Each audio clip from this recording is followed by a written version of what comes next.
I am going to call to order the Thursday, October 1st, 2020 regular meeting of the Parks and Recreation Commission at 6:02. And Vicki, if you could do a roll call for us, please. Okay. Chair Entner. Here. Vice Chair Taylor. Present. Commissioner Firestone. Here. Commissioner Jacobson. Present. And Youth Commissioner Duenas. Present. And Advisor James. Thank you, Vicki. You're welcome. Okay. We're going to do the Pledge of Allegiance, and Raquel is going to lead us. Thank you, Raquel. Please stand. Sorry. And I pledge allegiance to the flag of the United States of America and to the republic for which it stands, one nation, under God, indivisible, with liberty and justice for all.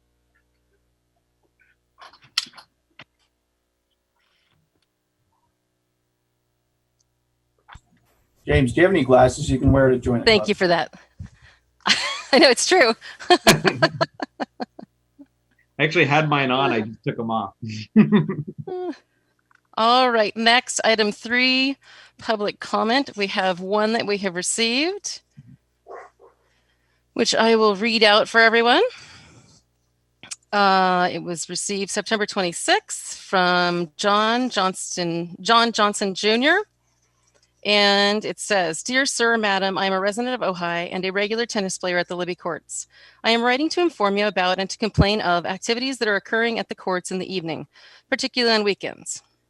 Last night, September 25th, was particularly disturbing. A large group of people showed up and began playing cornhole on the court adjacent to the one I and several of my friends were playing on. They were drinking alcohol and White Claw and beer, and playing music so loudly we couldn't hear each other call out the score. They also hung streamers with lights from the nets and set out lights on the court, I guess to make it look like a nightclub. I asked them to curtail the music and they reacted angrily. We called the sheriff's department, expecting they would recognize the drinking and loud music and take action. When the deputies arrived about 20 minutes later, they turned the music down, but only until the deputies left. The drinking went on as before. Last night was the worst example of this problem, but similar events have been staged on a regular basis. I don't know the cause, but I do know it has gotten out of hand and is likely scares away people who would likely like to use the courts and the park for the purposes they are intended. I would request that the commission take action to prevent these parties from permanently driving people from the park. I would also like to request that you respond to my complaint in a timely fashion and let me know what action you plan to take." Okay, and then it looks like there's a follow-up. That is another email. Just as a follow-up to my message yesterday, I just found out that there is a Facebook group organizing these events every Friday, Saturday, and Sunday night on the tennis courts. They call it distancing, meaning I gather distance dancing. In their latest post, Distancing on YouTube, if you want to see it, they say they had 33 of these events since lockdown. As I say, they not only play music so loudly that it makes playing tennis impossible, but they also put out lights and hang streamers from the nets. I know we're all batty from pandemic trauma, but I do not see why they have to convert the tennis courts to a nightclub. Okay, that was our one public comment. I can briefly just report out. Vicki and I reviewed that today, and we forwarded it to our police chief and asked him to look into the issue. So we'll respond to Mr. Johnson with that as well. Thank you, City Manager. Do we have any, are there posted signs saying that it's only tennis allowed on the tennis courts, or tennis or pickleball? We have the rules signs. I don't think there's anything that specifically says only tennis allowed. So that's something we can look at. Yeah, that's a good idea. Okay, number 4 would be City Council Liaison Report. We do not have a liaison tonight. So item 5 is consent items. And hopefully everybody got a copy of the minutes from August and had a time to take a look at them. So any comments? Changes?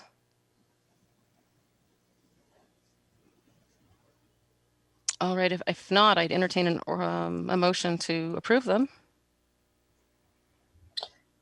I'll motion to approve them as written.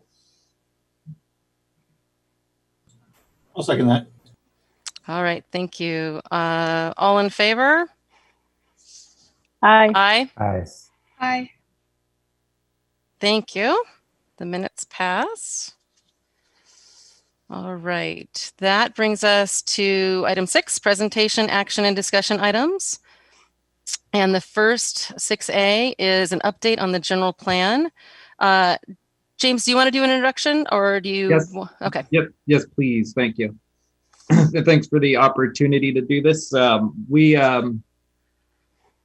think we had really started to talk about this and try to really bring it to everybody's attention right as the pandemic hit. And so some people may have heard this and may be tired of hearing it. Some people, since it's been a few months, 6 months, this might be almost, like starting over to some people. So, forgive me if I'm repeating, but we had at the beginning of this year entered into for a city the size of Ojai, a very large contract, a $500,000 contract to update our general plan.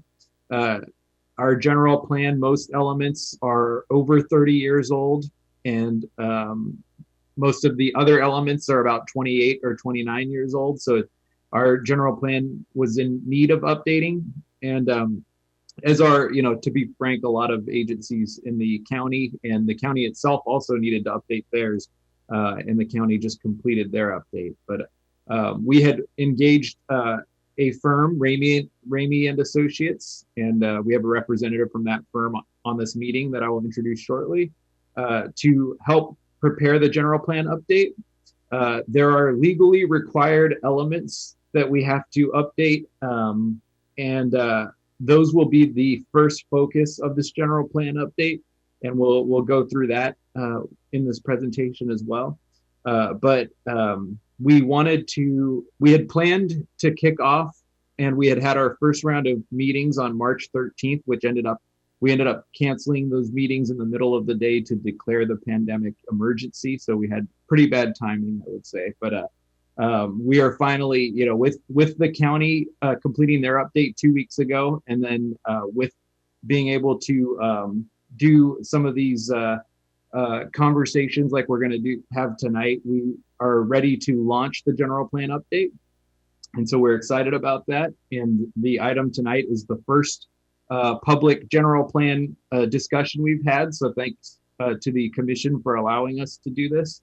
I think one thing we will talk about, there's various elements that we need to update. One update that we did not include in our initial scope this year was the recreation element, because we had included the legally required and mandated elements to start. But we'll talk about that, and we'll talk about how we can, what we can do with that moving forward. And so with that, again, trying to kind of fill in where we've been the last year with this, and that we're ready to kick off. And with that, I will introduce Ron from Ramey and Associates, who will walk us through with more detail the launch of our general plan update. Thank you, James, and thank you, commissioners. I'm really pleased to be here tonight.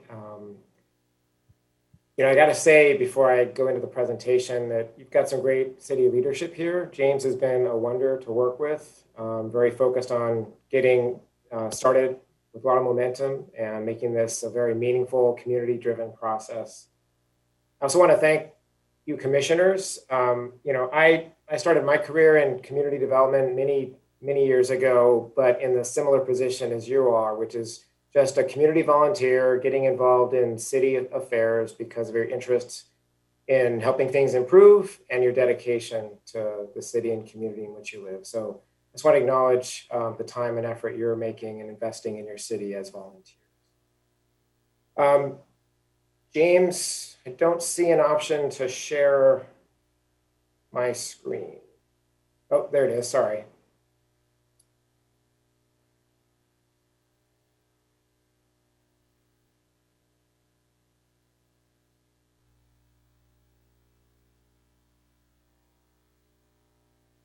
Are people seeing the full screen version of the presentation? Yes, Okay. thank you. Yes. All right, great. I always got to double check. I'm never quite sure what Zoom is doing to me. So Yeah, so as James mentioned, the purpose tonight is to introduce you all to the general plan update, including some basics of what the general plan is all about. And then the approach we plan to take to involve as many community members as possible in the process. We also wanted to share with you a little bit about the community, just to give you a sense of what we already begun to learn about the community and the scope and comprehensive nature of a general plan. But really, most importantly, we're interested in hearing from you. You're in a unique position where you deal on a regular basis with city affairs. You hear from residents about priorities. You, I'm sure, have your own priorities and initiatives, and we're really anxious to hear from where you sit what you think the city's key issues and opportunities are now through the year 2045. So this will be a relatively short presentation, leaving as much time as you'd like at the end for discussion and questions. So first of all, what is a general plan? James shared a bit about that. But in a nutshell, it is a legally mandated long-term policy document that every local jurisdiction must adopt.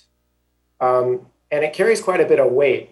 Future land use decisions, investments in public improvements, and several other aspects of day-to-day city decision-making are directed by the general plan. The Office of Planning at the state level even refers to the general plan as the city's constitution. It carries that much weight. From a more community-driven perspective, it's a really important document in that it clearly establishes a shared vision the residents have for its community for the next 25 to 30 years. As James mentioned also, it's typically updated every 10 to 15 years, so Ojai is a little bit behind that curve. But it's great that Ojai is now doing that. Has a lot going on, a lot of changes coming up in the coming decades, so it's an opportune time to be doing an update. General plan most fundamentally does two critical things. It preserves what people love and cherish and really value about their community, but it also is very forward-looking and very proactively tries to address challenges that are facing the community and will be facing the community in the coming decades, and certainly tries to address any and all issues of concern within city jurisdiction. A plan also at the end of the day can very often serve as a blueprint or a roadmap for the community. It's not just up to city elected officials and civil servants to implement the general plan. It very much can be used as a guide for folks like you and other community residents and organizations who are taking their own initiative to improve the community. As James mentioned, there are 8 legally required elements. Land use having to do with the distribution of different types of uses around the community, residential, commercial, industrial, open space.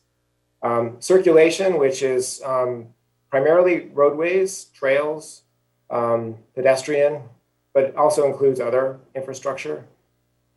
Housing, and that's an element that has to now be updated every 5 to 8 years, and has quite stringent state requirements associated with it, and that's also included as part of this update. It's also a required noise element, conservation and open space elements, which complement the land use element very well, and then also safety element, which includes not just public safety, but also hazards and hazard mitigation. And finally, one of the newer required elements, environmental justice, where communities have the opportunity to look very closely at members of their community that are more disadvantaged and how a general plan can create for a more equitable community for all. Also, as James mentioned, kind of here's the status of your current general plan elements. As you can see, some go back as far as the late 1980s. Not surprisingly, your most recent one is your housing element because it's required to be updated on a regular basis. And there in that list also is the recreation element, which James mentioned. I was scanning it the other day. It's really quite a progressive, forward-looking element. And as James mentioned, we'll do what we can to support its update, but it's not included in the full scope of the project. There are elements of the land use element as well as circulation, where we can certainly speak to critical elements of recreation, including open space, different types of pathways, trails, pedestrian and bikeways, that sort of thing. So why update the GP? Multiple reasons, really. It's very useful for a community on a regular basis to have an opportunity for big community conversations about its future. You know, what people, you know, how they feel about their community, how they feel about what the community is going to be like for their children years down the road, and really come together in ways that they might not otherwise. I mean, often we come together around specific topics, issues, areas of concern, but it's through a general plan update that the whole community can come together and think very comprehensively and holistically about its community, about the connections between choices we make about development relative to hazard mitigation, relative to what investments we need to make in infrastructure and how to pay for that, and how to bring that all together in a shared integrated vision for the community and a clear implementation plan that policymakers can then use for years to come. It should absolutely address critical topics, and we, here just listed a few that we're already aware of. There are a number of hazards residents of Ojai have to be concerned about. Obviously, Ojai has unique community character, which not only is special for its residents, but it's also a big part of your local economy in terms of attracting visitor industry. Connected to that is you have a unique, vibrant downtown. It's rare these days to find towns like Ojai that have such mixed use, vibrant, walkable downtown. You should really cherish that. And we should do everything in the general plan's power to preserve that into the future. And a lot of what the general plan's about is trade-offs and balancing. And in your case, it sounds like one of the major issues to balance with quality of life is a big part of your economy, which is the tourism industry. So the general plan is an opportunity to address topics like that, those and many others that are top of mind for community residents. We also have to, by law, address certain requirements. I already mentioned environmental justice. But there's also a requirement through the safety element now to address climate adaptation. And obviously, a general plan needs to become part and parcel of the city's planning and regulatory system. It needs to work with and complement your existing code, including the zoning code. It has to be synchronized with other plans you have in place, like an area plan and design guidelines that you have. Likewise, circulation element needs to be well aligned with multimodal plans you have, like your complete streets policy and your bike and ped plan, as well as sustainability and resource management plans that you have. Again, these are just examples, but you can see that there's a whole slew of reasons why it's very helpful to take a comprehensive look at your community and develop a clear pathway to your future. So at the end so these processes are lengthy and very involved, and this one is scheduled to take about 1.5 years. But by the end, our goal is that it would help to increase the engagement and participation of community residents in community life. That by the end, there'd be a stronger sense of community, that people would really feel like they own this plan and see their voices in the plan and the pathways it establishes moving forward. And part of that is coming to consensus around shared vision, shared goals, and clear policy direction for the community. There'll be some tough decisions to make. We'll do our best as your supports to make clear what those decisions are, what the trade-offs are that are associated with the different choices you have to make, so that you can make very well-informed decisions, and so that everybody also has an opportunity to weigh in on each of those decisions. It should have very clear strategies for tackling some tough issues around health, equity, climate adaptation, and resilience. And it certainly has to have a housing element that complies with state law, and not only does that, but anticipates changes in state law. If you follow the state legislature, you know that the Ledge every year is coming out with new housing initiatives. Our job is to help you be aware of those, see what direction state policy is heading in, and make sure your general plan can accommodate that for the decades to come. I already mentioned the importance of integration with planning documents, and can't stress enough how important it is that a general plan be implementable. It should be very easy for James to pick up and have a very clear direction for what his priorities should be from the management office. Likewise, council members should have very clear idea looking at the general plan without having to sift and sort too heavily, what they should be using to guide their tough decisions around land use and infrastructure investments. Commissions like yourselves should have sections where they can quickly go to that section and reference, okay, we can use this section to really help us prioritize so we can focus our action and initiatives. I mentioned it's a lengthy process, and we really tend to think about these in terms of sequential kind of building block phases. We're just kicking off, and we always start with a listening and learning stage. And part of that on the learning side is us doing a lot of homework, learning about existing conditions, studying plans, making sure we understand the current regulatory framework. Same time, we do a tremendous amount of listening from the public at this first stage, where we're going to be launching surveys next week, and then there'll be a community workshop coming up, I believe, in early December.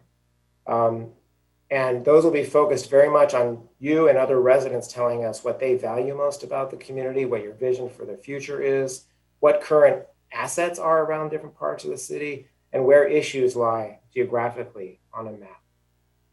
So we'll end that phase with a very solid understanding of where things stand in Ojai and what direction people would like to take them in, which is a great platform then for engaging the community in a conversation about what is your long-term vision for Ojai.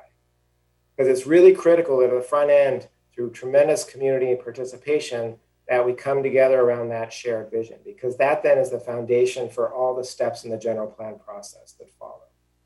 So it's immediately followed by a consideration of alternatives. I mentioned choices earlier. And fundamentally, general plans are about choices between different paths to the future. And so during the plan alternatives phase, we'll lay out for you different ways that the community might grow, different ways it might make choices about where to invest in different types of public infrastructure, that sort of thing, and show you what results you're likely to get with each of those scenarios so that you can tell us what your preferences would be for what really should ultimately end up in the general plan. That then leads to a much more detailed and focused process of translating that preferred alternative that the community chooses into specific policy and plan elements. That's where we get into clearly identifying goals, policies, and the actions required to implement those policies. We then end up with a draft plan that goes through extensive public review and comment before it goes to your policymakers for final review. Can't stress enough, I mentioned several points at which we'll do this, but throughout this process, there is extensive public engagement in a variety of forms, and I'll speak more about that in a few minutes. Here we go. Key objectives, we really want to engage as many people as possible at each step in the process. And we try to use that through using a diversity of approaches. We know that people prefer engaging in different ways, different times of day. So we try to mix it up. Surveys that are available anytime, workshops that you can come to, or there's alternative times for them, doing videos where people can jump online even in the middle of the night and get caught up to speed on where things are at and provide their input. We always try to work very hard for representative participation. We track the demographics of who participates each step of the way and make adjustments if we're not reaching certain segments of the population. Very pleased to see that you have a youth representative on your commission. And that's often a group that we have a hard time reaching. And so we'll be tracking demographics by age and making a special effort to hear from youth. Because really what we're talking about is the Ojai of their future in this plan. And then obviously outreach and information is critical along the way, and want people to feel like it's really their plan. We'll make sure that what we're producing as product truly reflects what people are sharing about their city. We'll be doing a variety of things. Website's going to get launched next week. We're coming out with a number of email and other announcements. We have fact sheets that'll be available. Use social media to keep people updated. We've already started some interviews and have some additional ones we'll be completing. This is the first of a series of small group meetings where we're introducing the plan and hearing back from people, getting some initial input. Surveys will be launched next week, and then a workshop is coming up in the next month or two. Just a few snapshots of the types of activity. I should note that given the pandemic restrictions, for the time being, we are going to keep things virtual. But as soon as conditions allow, we really recognize the importance and value of face-to-face communication. You see in the right a picture of a common planning task where people gather around a map and identify with dots where they think really critical assets are, where there's an opportunity for change and improvement, and have a conversation about that. And that's extremely valuable. A few words about existing conditions in Ojai. You're very familiar with your community, but the planning area, just so you know, includes both the city limits as well as the sphere of influence, which is the red line on the map. Here's a sense of existing land use. Planners think a lot about land use, and so what you see on this map is yellow, which is the residential, the red and orange. The orange is a multifamily residential, the red is commercial, and the green is more open space. And a little bit of purple is industrial. You have a pretty classically organized city, which is why the quality of life is so high. A core downtown where your commercial activity is, surrounded by walkable neighborhoods for the most part. You're familiar with the demographics of your city, but a couple trends that really jumped out at us was that you're aging, your youth population is shrinking, and your older population is growing. Likewise, you're becoming a bit more white over time, for better or for worse. It's just one of the demographic shifts that are happening.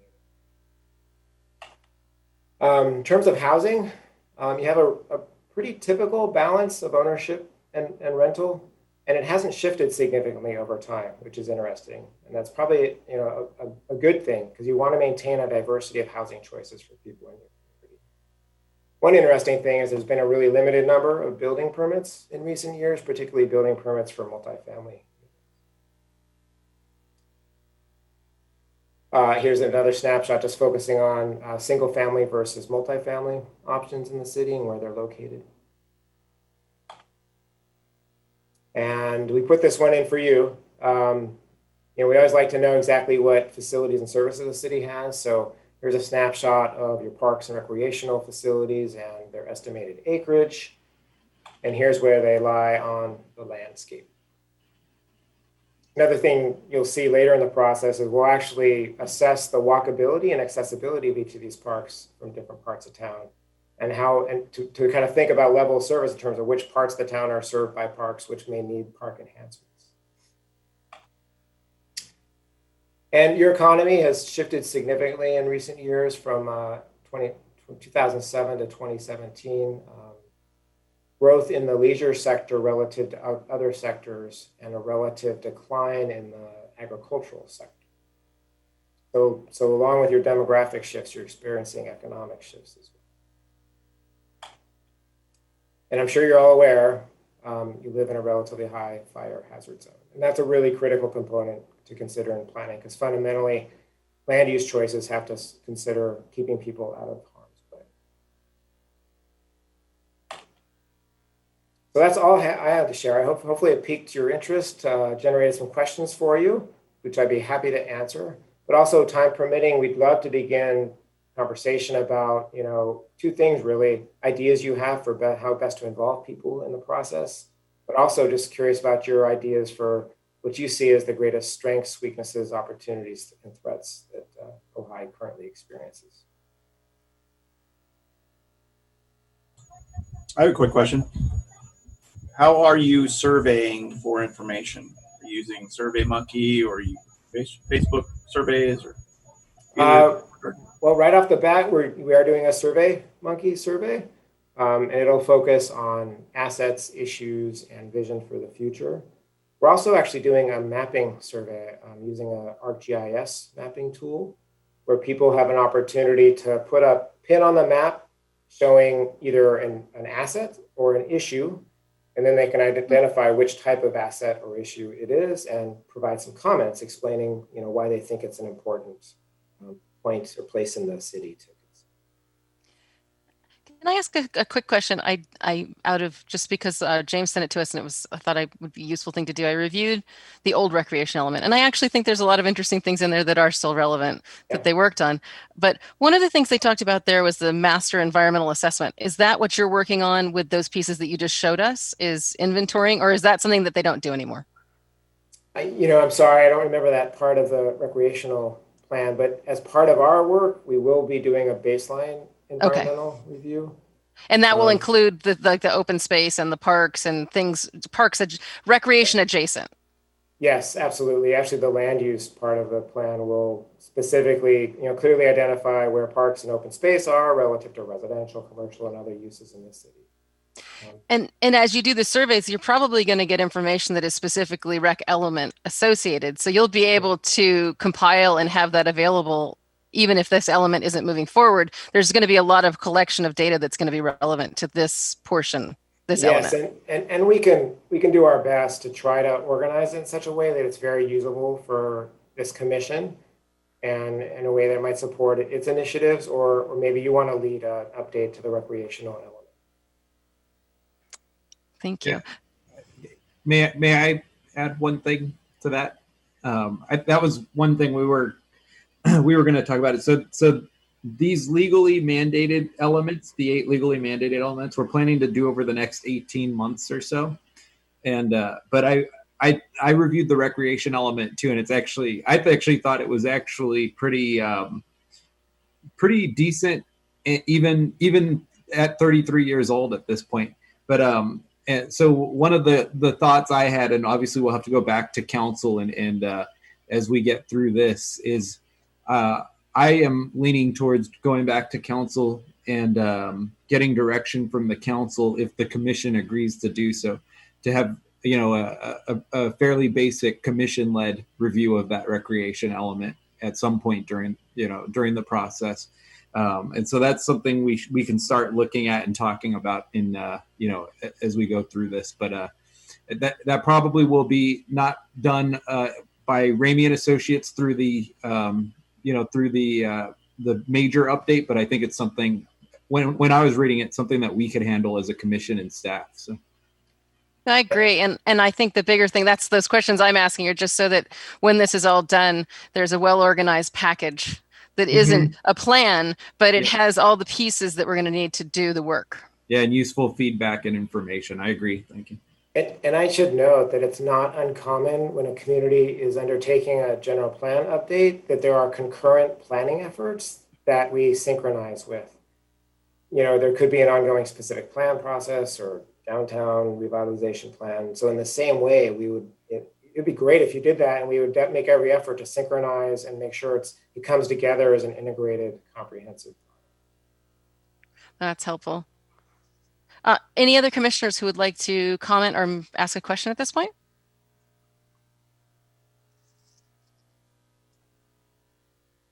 Okay, well, I have more questions. On the upcoming public workshop, how are you getting at where's the information coming from, where you're reaching to people, and how are you compiling lists and getting to citizens? And I mean, I know it's a multi-pronged effort. I'm sure it's not one way, but I'm just curious how that's being put together. We were hoping you'd ask that. Okay. James, I don't know if you want me to grab that or you want to tackle it, or I'll let you start. Yeah, sure. It's funny. We're laughing because it was just the other day that we fixed a date. And I'm not even sure I can remember it off the top of my head. Was it December 9th? Yes, I think that was it. Yeah. Yeah. So, so we're just in conversations about what exactly it's going to look like, let alone the details of engagement. But, to give you a sense, so next week, I think I alluded to, the city will be launching a website, doing a media release, doing an email blast, doing social media posts, releasing a survey. I think you'll see a message on the theater marquee downtown. Yeah.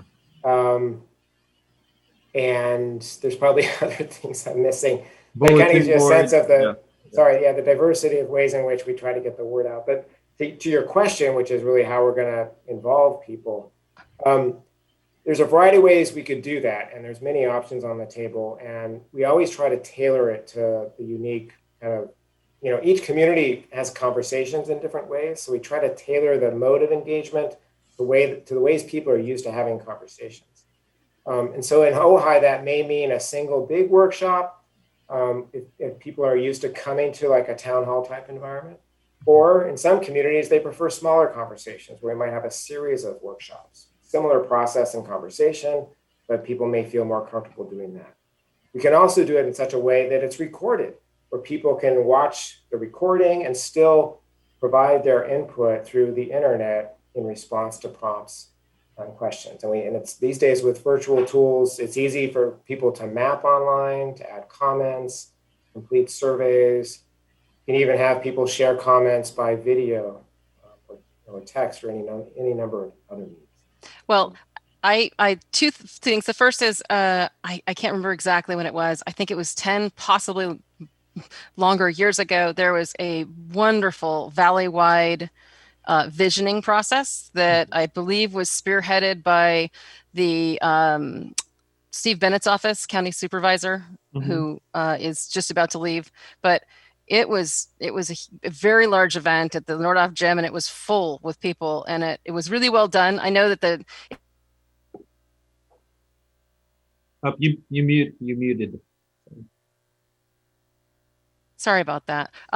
Yeah, so Steve Bennett's office is at least 10 years ago. It was a valley-wide visioning process. It was very successful, had an excellent turnout on a variety of different topics. And as just something maybe to reach back to that was a really successful process.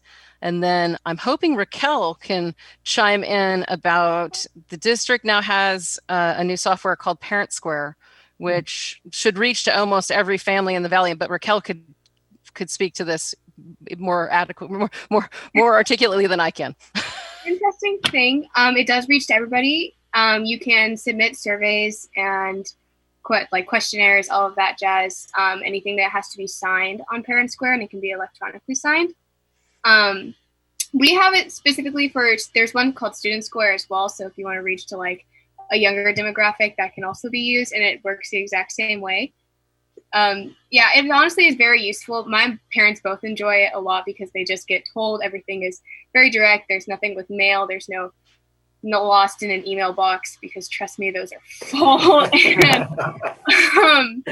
yeah, it is very useful and very nice to have. Yeah, schools are one of the best ways to get the word out because they reach so many people, and people pay attention to what comes from their schools. I'm a parent of teenagers, so I get similar communications from my kids' school. Yeah, well, and the nice. Go ahead, James.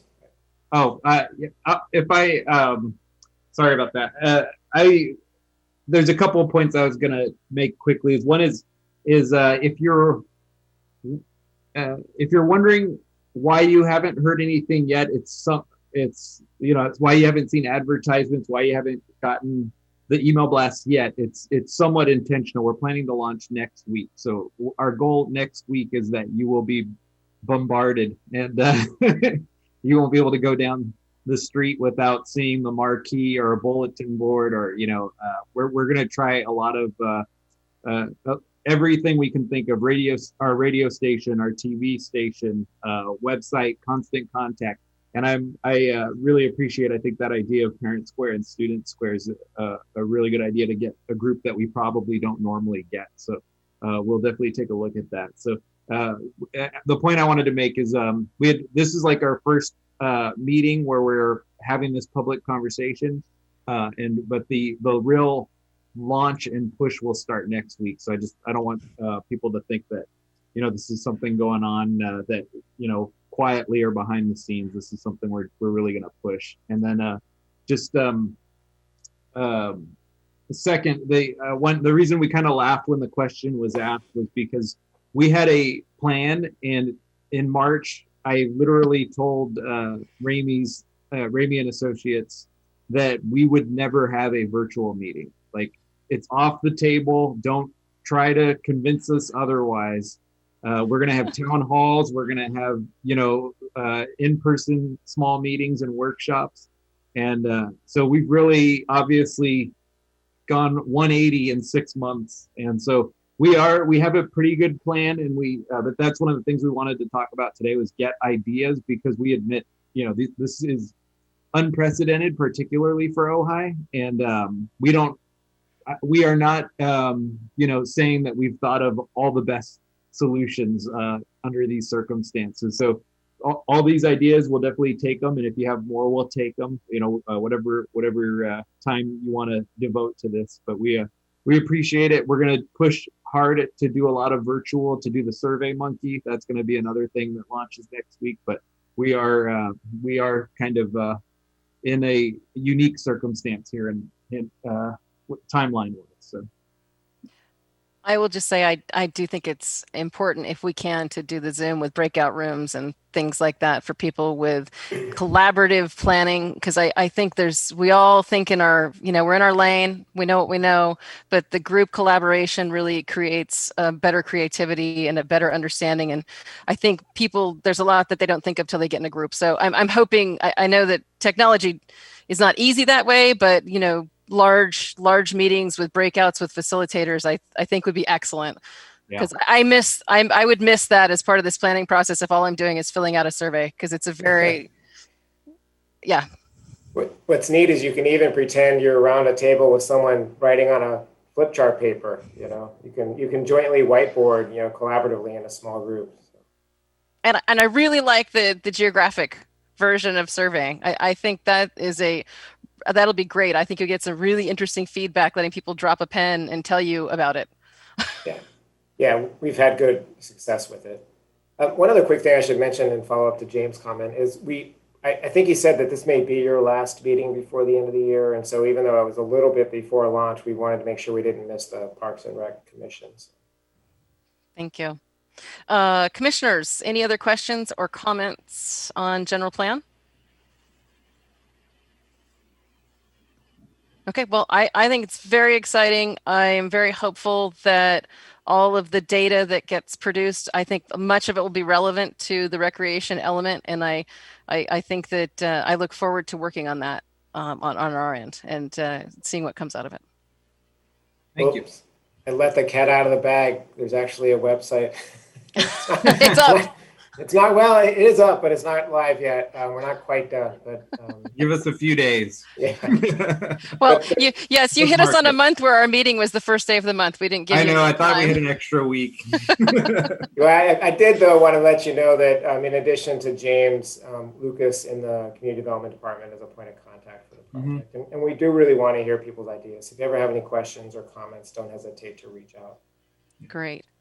Well, thank you so much for coming tonight. No, thank you very much for taking the time for it. Appreciate it. Thank you.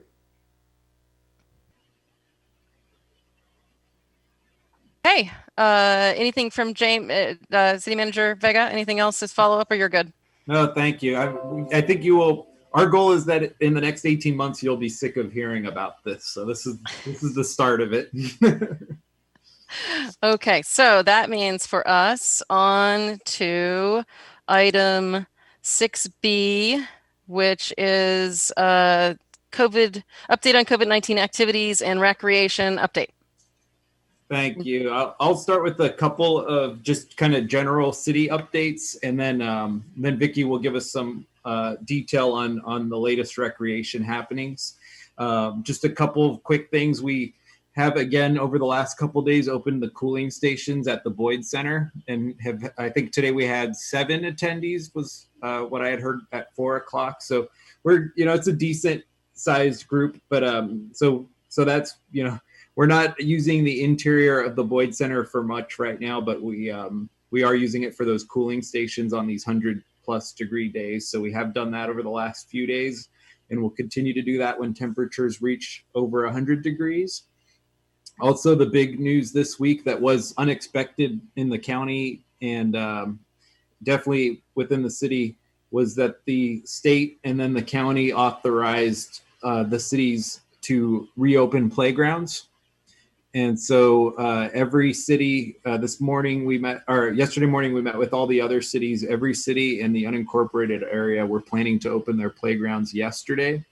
And so we kind of were figuring out, risk benefit. And I think for us, one of the challenges we realized is by keeping our playgrounds closed when everybody else's were opening, all we're doing is preventing people who want to use them responsibly from being able to use them locally. So we have reopened our playground, but posted guidelines, notices of the extra safety measures to be aware of, and then moved some of those hand washing units that were scattered through town over by the playgrounds. So we're going to keep an eye on it. We're sanitizing it frequently and everything, and we hope that people are able to use those responsibly and safely.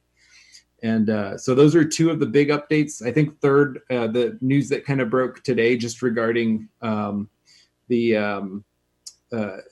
it affects recreation in that it impacts the types of recreational opportunities that are going to be able to open, is that the county today said that they expect by next week they may be in the next tier, if you've seen the state tiers for coronavirus.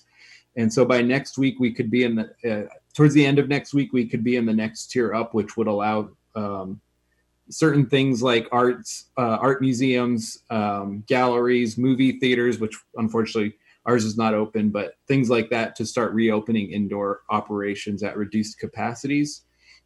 So I think overall the trend seems to be positive right now as far as case rates going down, things like that. Some recreational opportunities and some businesses being able to reopen. And so we've kind of been watching that closely. And with that, I will hand it off to Vicki, because we have also started to be able to reopen a lot of our recreational opportunities. And Vicki has an update on that.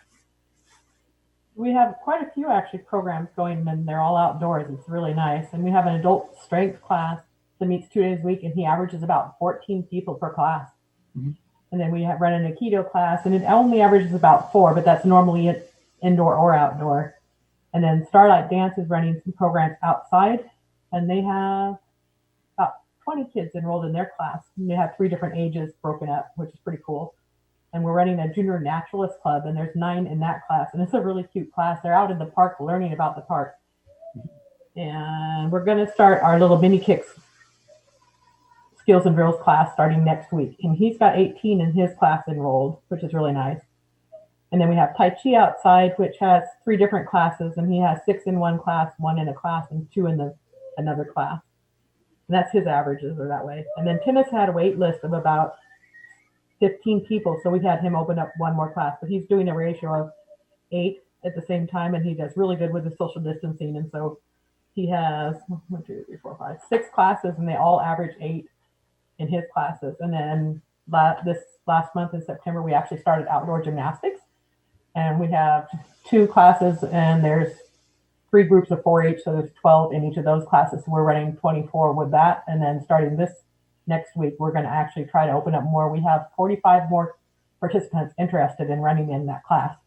So we're reaching out to them and trying to get wonderful staff to run those programs, which is going to be really nice. And so we're opening those up more. And that's about where we're at right now. And I think the last thing, if I can add one thing real quick, is I don't remember if this happened after the last meeting. I think it did, that the commission had suggested we look at modifying the fee for the outdoor exercise class rentals. And we did modify that fee from $20 per class to $20 per week. And they could operate as many classes as they wanted to in that week. And we did see several of the users, were immediately interested in adding some classes. So we thought that was a positive thing. And so, we wanted to report that back to the commission. It was based on your request. So we appreciated the feedback on that. Any questions or comments from commissioners? Well, I will let you know that I live near Daly Park, and it is busy. Lots and lots of activity over there. So it's very nice. Yeah. Thank you. Okay, so that puts us at 7A, informational item 7A, subject pickleball update. Yeah, so I'll keep this very brief. There's not a whole lot to report other than the city has been trying out some different sound mitigation techniques and have gotten some positive feedback from several people on those sound mitigation techniques. I think it's been up a couple months, and I think when we installed it, we did let the commission know, so you could go check it out yourself. And so feel free to send me any feedback on that as well. But we've been doing that. Not a whole lot to update. I think in the next few months, we're looking at maybe even doing some additional either sound mitigation or some hedges or things like that. So we'll let everybody know when we're planning to do that. Okay, thank you. Commissioners, anything? All right. Moving on to 7B, and the subject on that is contract with Sterling Venue Ventures for Libby Bowl management. Thank you. This went to City Council last week, and it was a strange year. We had plans to try some things different this year.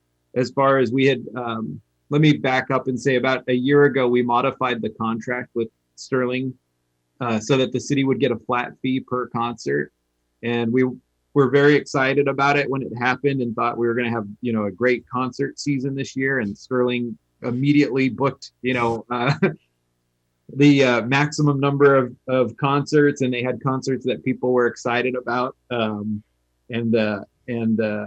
everything. And then obviously that did not happen under the circumstances. So we had a little bit of a strange situation in that Sterling called me a couple months ago and said, we need to reschedule all our concerts from this year, or start rescheduling all of them to next year. And we don't have a contract next year because technically our contract ends this year. So we got together and quickly kind of worked out an amendment with a 4-year extension option that addressed a couple of the issues that we've had to work out. It kept the $2,500 per event fee intact, and it also addressed one issue, which was after the Gilroy shooting 2 years ago, or about maybe it was 18 months ago. The police chief and I agreed that we were going to require an officer present at each concert since it's an outdoor venue. So we had to modify the contract to state that that was a requirement and that Sterling would agree to provide, to pay for that officer essentially.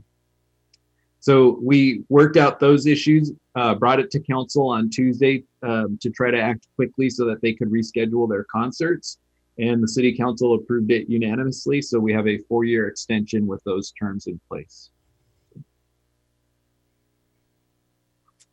Okay. Any questions or comments on that from commissioners? No. Okay. The only comment I would make is it is the same number of concerts, but it gives them the ability to book more at the if I think the city manager's in charge of that, they can apply to have more. Yeah, they requested, they previously had a maximum of 17, and that contract was agreed to, that 17 was agreed to before I started, but my understanding is that was to try to make sure that the impact on residents was not, too severe.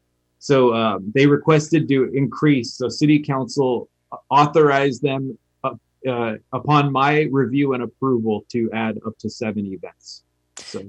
And while also maintaining there are some historic events that are calendared and have their dates, and those hold on. And so from my perspective, I think that's important, and to not, as I always like to say, those events were not always historic events. At some point they started somewhere, and I think it needs to always be somewhere in the consciousness that we are trying to make sure that that is also a community venue still, because it has changed over the years after it's been modernized to not always be as available to the community as it used to be.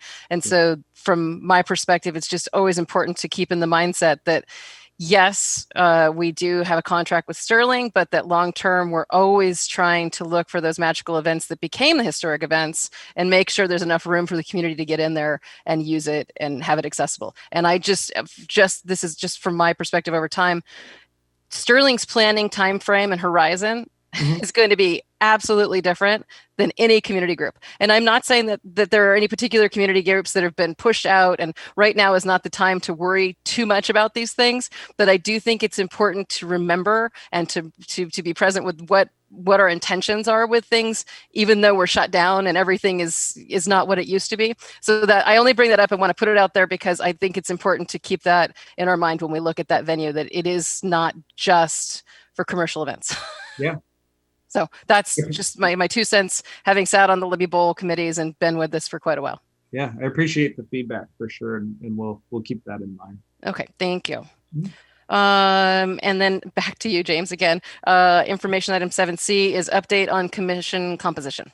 Yeah, and so the city council, they, I think last meeting we had reported that they were in the midst of this, but they ended up adopting it. They adopted a modification to both the HPC, the Historic Preservation Commission, and the Parks and Rec Commission to make them 5-member commissions that would be appointed on a rotating appointment process, with each commissioner being appointed by a council member.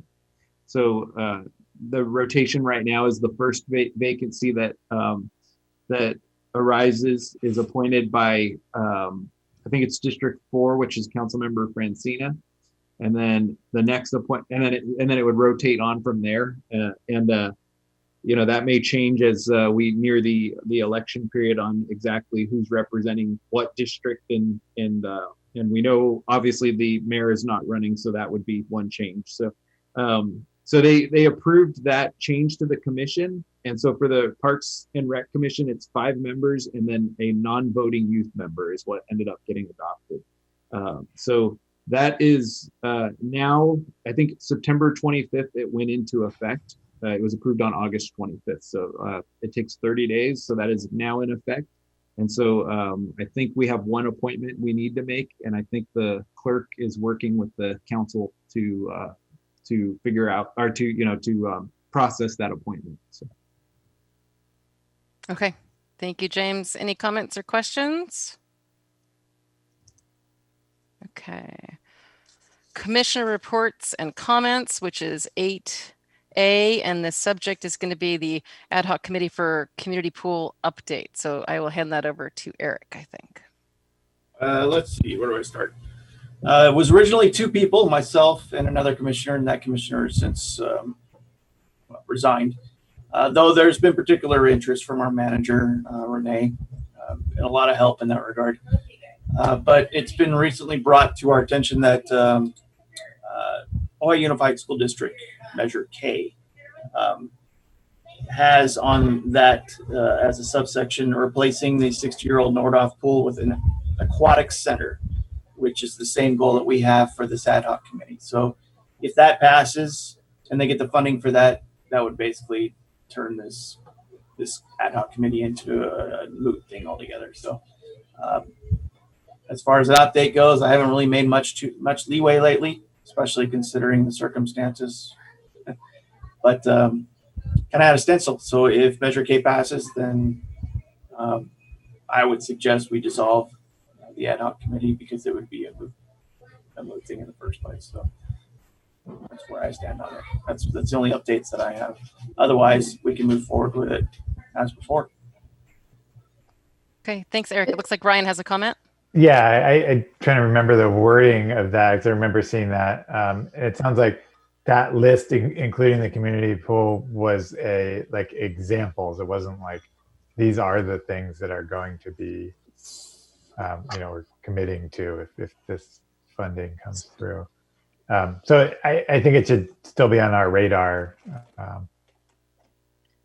I get the point, but it's kind of, keep our eyes open. Yeah, I don't suggest that we dissolve it until something is concrete on their end anyway. My feelers through people through the school district is that is an important bullet point for them. I know that much at least. So is it something that we can collaborate on? And I understood it was also part of a kind of a wish list or an example of what the funding would be used for, but was the city able to take a position on supporting that and providing joint funding in support of that. So the residents in the valley will have an opportunity to utilize the facility, not just the, OUSD. I think so this is on the ballot November 3rd, and I think if and when it passes, I expect that I will have a conversation shortly after with the superintendent and the school district. But at this point, no, the city hasn't taken any position and doesn't expect to prior to that time. So. Okay. Any other comments or questions on this?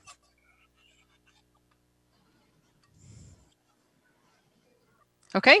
Item 9, future agenda items. Anything from anyone?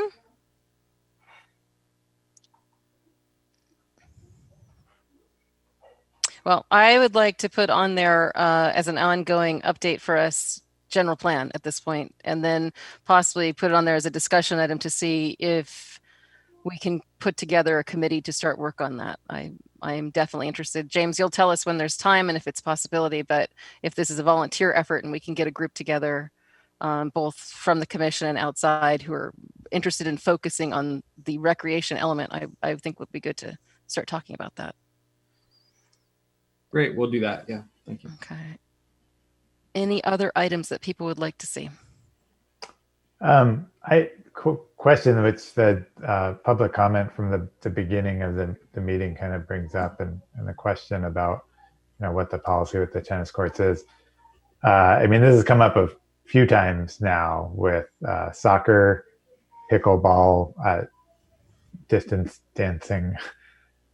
It seems like if we don't have a clear policy about what the tennis courts can be used for, we're kind of inviting these kinds of things to come up repeatedly. So that might be helpful to look into, kind of from maybe James, from your perspective, like what is in place as far as policies for use of the tennis courts, and if we should think about changing that.